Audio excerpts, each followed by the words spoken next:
Selamat pagi pemirsa. Presiden Prabowo Subianto terbukti tidak hanya berwacana atau bernarasi. Setelah berulang kali menyerukan memotong pemborosan anggaran, Presiden ke-8 Republik Indonesia itu telah mengeluarkan instruksi Presiden atau Inpres nomor 1 tahun 2025 tentang efisiensi belanja negara dalam pelaksanaan anggaran pendapatan dan belanja negara dan anggaran pendapatan dan belanja daerah tahun anggaran 2025.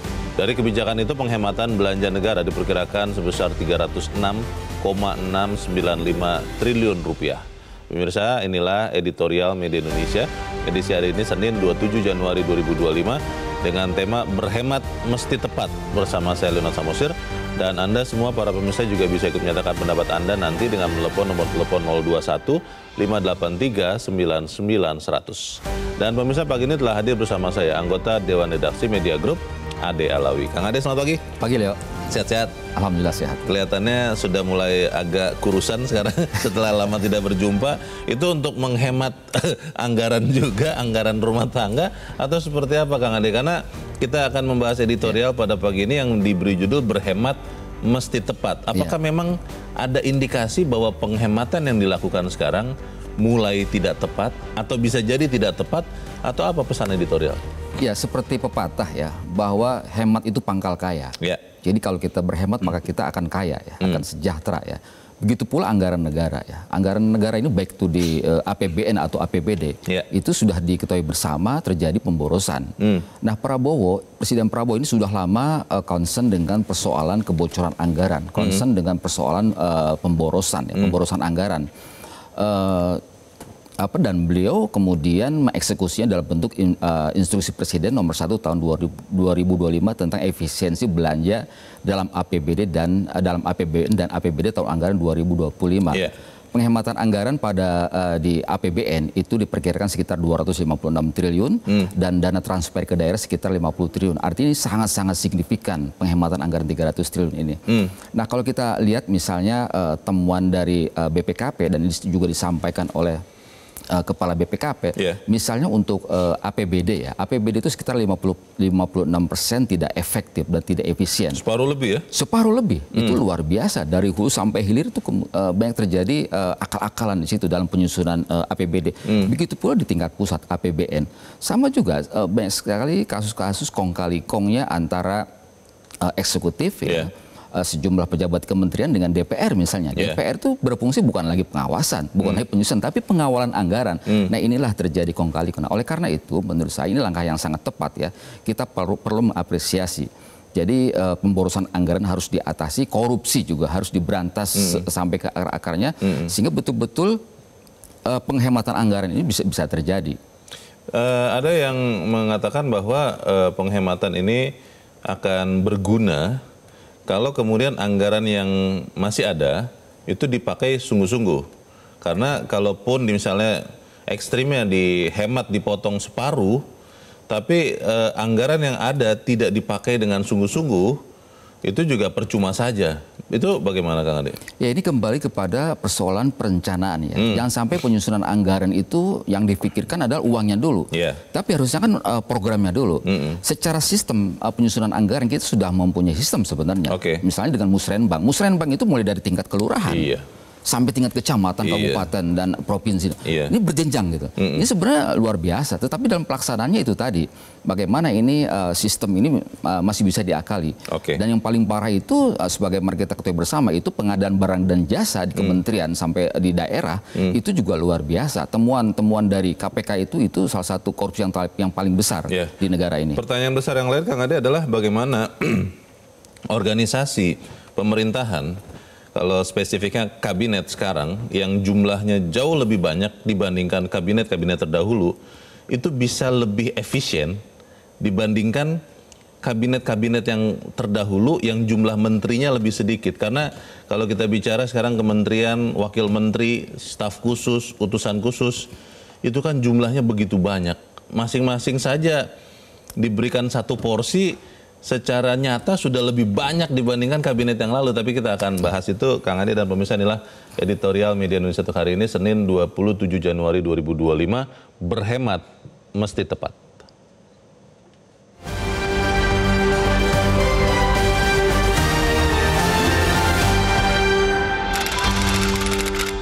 berhemat mesti tepat.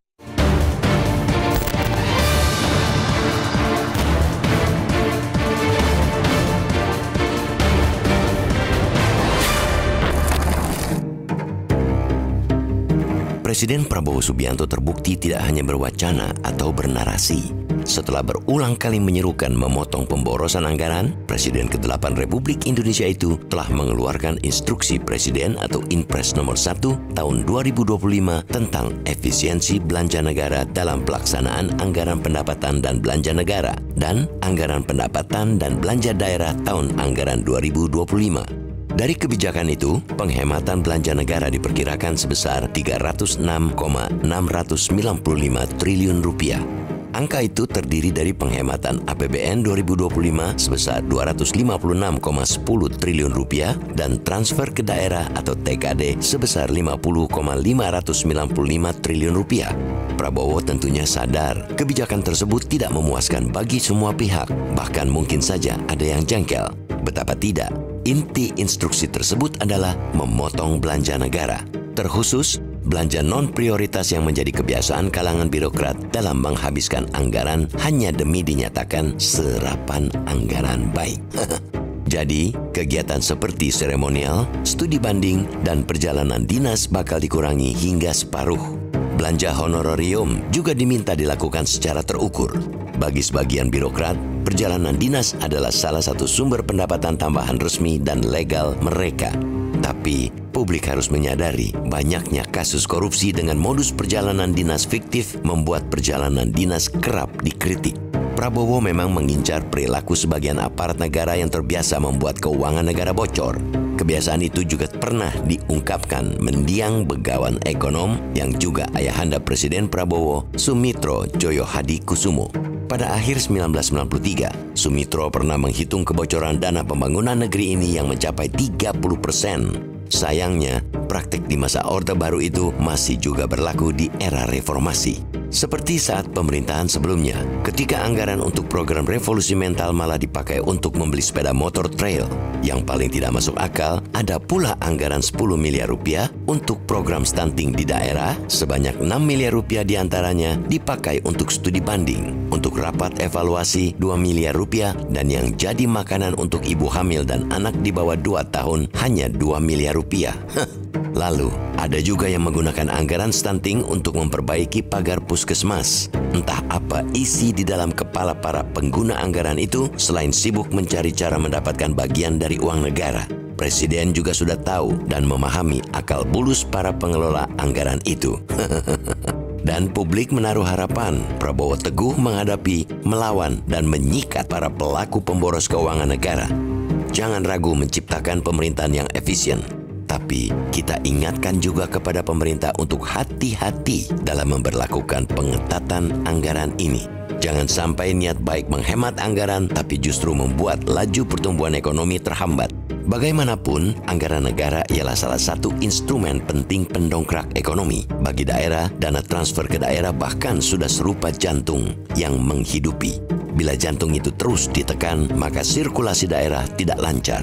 Maka, jangan sampai niat baik menghemat anggaran justru kontraproduktif karena ketidakcermatan dalam menentukan skala prioritas. Berhemat itu penting, tapi geliat ekonomi juga tidak kalah penting. Maka, lakukan semua dengan cermat, tepat, dan akurat agar tidak justru membuat berat rakyat.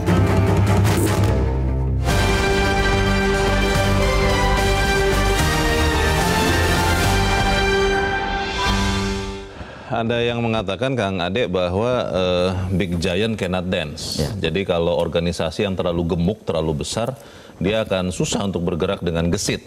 Kalau kita lihat Kabinet Merah Putih ada 7 Menko, ada 41 Menteri, ada 55 Wakil Menteri, plus 5 pejabat setingkat Menteri seperti Jaksa Agung dan yang lain. Bagaimana kemudian dengan jumlah kabinet yang besar ini, efisiensi itu akan bisa dicapai? Karena kalau tadi kita lihat ruang sidang kabinet saja kan penuh sekali tuh ya orang-orang duduk. Bagaimana tuh? Ya, ini tantangan tersendiri ya bagi Presiden Prabowo Subianto, bagaimana beliau melakukan efisiensi ya di pemerintahannya. Pemerintah sudah berjalan 100 hari dan Presiden saya kira sudah memiliki data ya secara konkret dan aktual tentunya siapa saja para pembantunya yang bisa kerja dan tidak bisa kerja. Ada sejumlah kementerian sekitar 3-4 kementerian itu sampai memiliki 3 wakil menteri. Itu menurut saya berlebihan. Dan publik sampai hari ini tidak tahu bagaimana pembagian kerja ke 3 menteri itu, ngapain saja. Dan dalam 100 hari ini tidak pernah kelihatan dan bahkan bicara ke media pun tidak ada.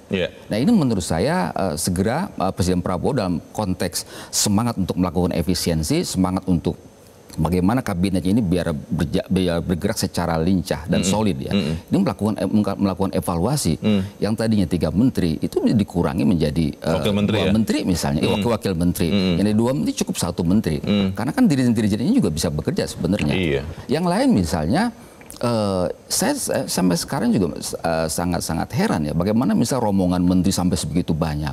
Malah kemarin di Jakarta ya di Jalan Tamrin itu ada mobil menteri dikawal sedemikian rupa ternyata orangnya nggak ada. Saya nggak ada di situ, saya lagi di luar. Jadi, ini kan juga aneh gitu. Jadi masalah baru lagi ya. Nah ini menurut saya tantangan bagaimana Presiden Prabowo ini tidak hanya mengurangi, tidak hanya memangkas anggaran, tetapi secara organisasi ini juga harus dievaluasi.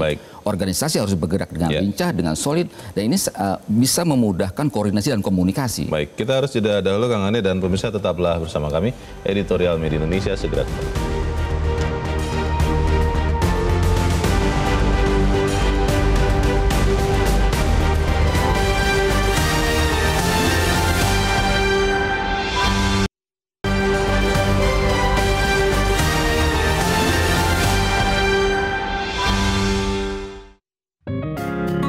Indonesia mengajak Anda untuk mengakses fitur premium e-paper.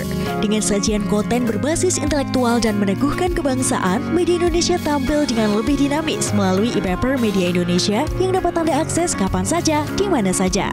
Caranya mudah, download aplikasi Media Indonesia di Android atau ketik link epaper.mediaindonesia.com atau bisa scan QR Code pada layar kaca Anda. Klik tab e-paper di bagian samping layar tablet Anda, daftarkan data diri, serta pilih paket berlangganan e-paper Media Indonesia sesuai dengan kebutuhan Anda. Nikmati juga bonus spesial tambahan 4 halaman rubrik fokus setiap hari. Semua bisa Anda dapatkan hanya di e-paper Media Indonesia.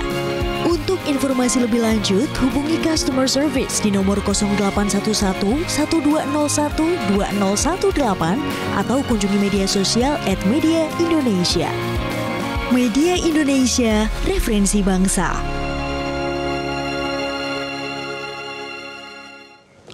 Terima kasih Anda masih bersama kami di editorial dan kita akan mendengarkan Kang Ade pendapat dari para pemirsa. Saat ini kita sudah terhubung dengan pemirsa Metro TV di Bekasi, Jawa Barat, ada Pak Ondo. Pak Ondo, selamat pagi. Selamat pagi Bung Leo, selamat pagi Bung Ade. Selamat pagi Pak Ondo Silitonga. Silakan Pak, pendapat Anda Pak. Ya, saya sangat setuju nih, berhemat mesti tepat. Jangan sampai pula berhemat tetapi pertumbuhan ekonomi juga terganggu. Itu mesti diperhatikan juga. Bila APBN, APBD berhasil dihemat sebesar 306.000 triliun, sungguh luar biasa ya. Ini benar-benar menjadi pembelajaran buat kita. Misalnya, ada pejabat yang melakukan studi banding, tapi lama harinya cuma lama sekali, 6 hari, padahal 1 hari jadi rapatnya misalnya. Sisanya di mall gitu loh. Nah ini saya pengalaman sendiri. Jadi pernah ketemu di luar negeri, orang DPR atau pejabat negara, ketemu di mall, saya lihat ini orang Indonesia, saya tegur, dia mengaku pejabat. Sama istri pula. Studi bandingnya tentang yang tidak penting pula itu. Lamanya seminggu. Wah aneh kan begitu ya. Dan jangan hanya di eksekutif loh Bung Leo, tapi juga di legislatif dan yudikatif. Saya ini berharap supaya Prabowo ini serius. Jangan nanti awal-awal ini aja di 100 hari aja. Coba bayangkan pengalaman saya, setiap pejabat diberi komputer yang baru canggih, laptop. Tetapi orangnya nggak bisa komputer. Cuman bisa ngetik-ngetik, mana dibawa pulang jadi untuk anaknya. Jadi Prabowo itu harus serius, benar-benar dibabat habis itu pemborosan. Terima kasih. Terima kasih Pak Ondo Silitonga di Bekasi, Jawa Barat untuk pendapat Anda Pak. Selamat pagi. Bagaimana memastikan bahwa efisiensi yang dilakukan ini Kang Ade memang efektif? Karena saya khawatir begini, ini malah dijadikan alasan oleh pejabat yang nakal baik di eksekutif, yudikatif maupun legislatif seperti tadi kata Pak Ondo, untuk menjadikan alasan bahwa kemarin dipotong sih anggarannya, akhirnya jadi kami tidak optimal bekerjanya. Bagaimana Kang? Itu mesti dilakukan fungsi pengawasan ya. Fungsi pengawasan ini dari pengawasan internal, misalnya dari Inspektorat Jenderal, kemudian juga dalam penyusunan laporan keuangan misalnya, ini dilakukan secara mandiri ya. Kalau kita lihat dari Undang-Undang Nomor 17 Tahun 2003 tentang keuangan negara, itu jelas asas-asas pengelolaan keuangan negara. Asas-asasnya itu adalah secara proporsional, kemudian secara akuntabel, kemudian partisipasi, dan laporan keuangan itu diperiksa secara mandiri oleh badan pengawas oleh badan pemeriksa keuangan. Jadi jelas prinsip-prinsip itu harus dilaksanakan. Efektif tidaknya tergantung dari kontrolnya, saya kira harus dilakukan. Jadi kita dalam melihat efektivitas ataupun juga efisiensi anggaran ini mesti dilihat dari hulunya ya, dari hulu sampai hilir.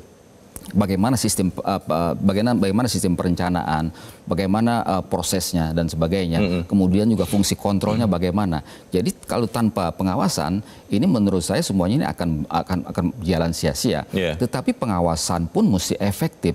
Jangan sampai pengawasan ini seperti pagar makan tanaman.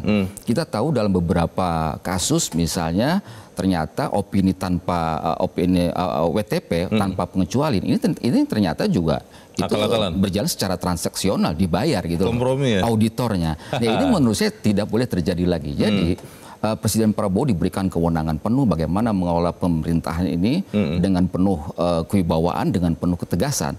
Jadi mesti diberesin unsur-unsur dalam pemerintahannya yang tidak cakap, yang tidak memiliki integritas. Kalau di sekolah kan kita biasanya dapat nilai rapor ya untuk mengevaluasi pembelajaran selama ini. Dan di pemerintahan ini kan ada yang menyebut 100 hari, tapi kalau kita dengar kelihatannya cenderung akan dievaluasi 6 bulan setelah dilantik pada Oktober lalu. Pertanyaannya Kang Ade, apakah kemudian pemerintahan Presiden Prabowo itu bisa untuk kemudian mengubah susunan kabinetnya? Bukan hanya reshuffle, tapi kalau memang dianggap memboroskan anggaran, mungkin ada kementerian yang kembali dilebur atau dihilangkan, itu bisa dilakukan atau tidak? Gini, yang harus kita garis bawahi, ini saya kira sangat penting sekali ya, ketika kita berbicara legitimasi dari Presiden Prabowo. Presiden Prabowo Subianto ini dan pasangan Gibran ini kan memiliki modal politik yang luar biasa 58%. Kemudian kemarin dalam 100 hari pemerintahannya misalnya ini kan salah satu lembaga penelitian misalnya mengatakan bahwa tingkat kepuasan publik sampai 80%. Ini menurut saya luar biasa. Artinya dengan demikian kepercayaan masyarakat kepada Presiden Prabowo ini luar biasa. Harapannya tinggi ya? Harapannya sangat tinggi. Jadi jangan sampai harapan-harapan ini kemudian berakhir hampa, berakhir dengan kekecewaan. Jadi tidak perlu menunggu selama 6 bulan ya baru melakukan reshuffle. Yang paling penting menurut saya, Presiden Prabowo harus tahu bagaimana aspirasi rakyat, bagaimana masyarakat di bawah yang sekarang ini PHK semakin menjadi-jadi, premanisme di mana-mana dan sebagainya, pengangguran luar biasa. Angka pengangguran kita semakin naik. Sekarang sekitar 7 juta ya, 7 juta jiwa. Ini harus diatasi.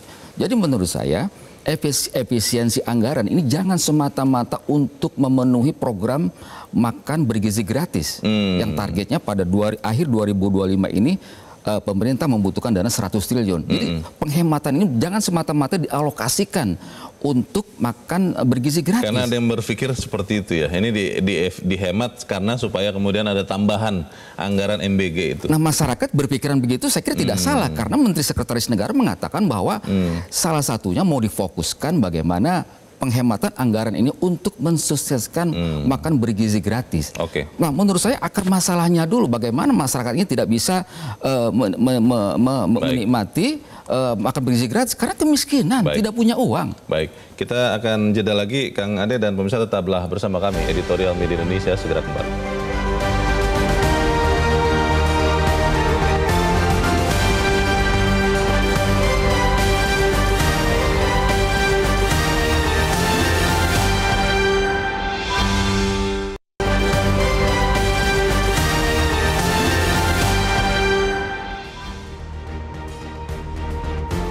Terima kasih Anda masih bersama kami. Kita ada di bagian akhir diskusi kita pagi ini. Kang Ade, apa yang kita bisa pastikan bahwa pemangkasan anggaran ini akan efektif?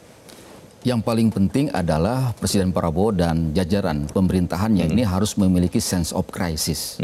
Bagaimana permasalahan yang dihadapi oleh masyarakat. Kondisi domestik sekarang mengalami perlambatan yang luar biasa. Kemudian dunia juga tidak sedang baik-baik saja. Tekanan global juga akan berdampak pada Indonesia. Nah, oleh karena itu sense of crisis mesti betul-betul diwujudkan dalam perilaku, dalam berbagai kebijakan. Jadi tunjukkanlah bahwa Presiden Prabowo ini bekerja betul-betul untuk rakyat, bukan untuk kepentingan kelompok tertentu. Nah, ini saya kira sangat penting sense of crisis. Kemudian yang kedua adalah yang paling penting komitmen pemberantasan korupsi. Komitmen pemberantasan korupsi ini adalah mesti diperlihatkan bagaimana efek jera, bagaimana tidak hanya pada penindakan ya, tetapi juga pada penyusunan anggaran. Ini harus betul-betul dikawal ketat. Yang lain adalah empati. Empati juga saya kira sangat penting sekali. Jangan sampai para pejabat ini asik sendiri dengan dirinya tanpa memikirkan kepentingan rakyat. Jadi kembali kepada bagaimana Presiden Prabowo dan seluruh jajaran betul-betul memegang teguh konstitusi, mencerdaskan kehidupan bangsa, kemudian menjaga seluruh tumpah darah Indonesia. Itu saya kira sangat penting. Termasuk mungkin Kang Ade kejelasan fungsi struktur kabinet ini ya, karena kalau kemudian kita tidak mengerti apa sih gunanya 3 wamen, 2 wamen, ada sekian menteri, ada Menko pula, akhirnya kan kita jadi melihat itu hanya sekedar ya pemborosan anggaran jatuhnya. Nah, salah satu yang memang rakyat merasakan kesejukan pemerintahan ini tak lepas dari politik akomodasi, politik gotong royong. Tetapi di sisi lain politik gotong royong ini adalah bumerang karena tidak berdasarkan meritokrasi. Kalau tidak dikendalikan bisa jadi bumerang. Jadi saya kira harus dilakukan evaluasi sesegera mungkin. Kabinet yang gemuk ini saya kira harus dipertimbangkan lagi efisiensinya. Kemudian juga beberapa kepala badan juga ada wakilnya, ada deputi. Itu menurut saya pemborosan. Jadi sekali lagi harus dilakukan evaluasi. Baik. Itu yang kita harapkan. Kang Ade Alawi, terima kasih sudah hadir di tempat ini. Selamat pagi. Pemirsa, jangan sampai niat baik untuk menghemat anggaran justru kontraproduktif karena ketidakcermatan menentukan skala prioritas. Berhemat penting, tapi geliat ekonomi juga tidak kalah penting. Maka lakukanlah semua dengan cermat, tepat, dan akurat agar tidak justru membuat berat rakyat. Saya Leonard Samsi berterima kasih Anda sudah menyimak editorial Media Indonesia pagi ini. Terus jaga kesehatan Anda, terus jaga nurani Anda. Selamat pagi, sampai jumpa.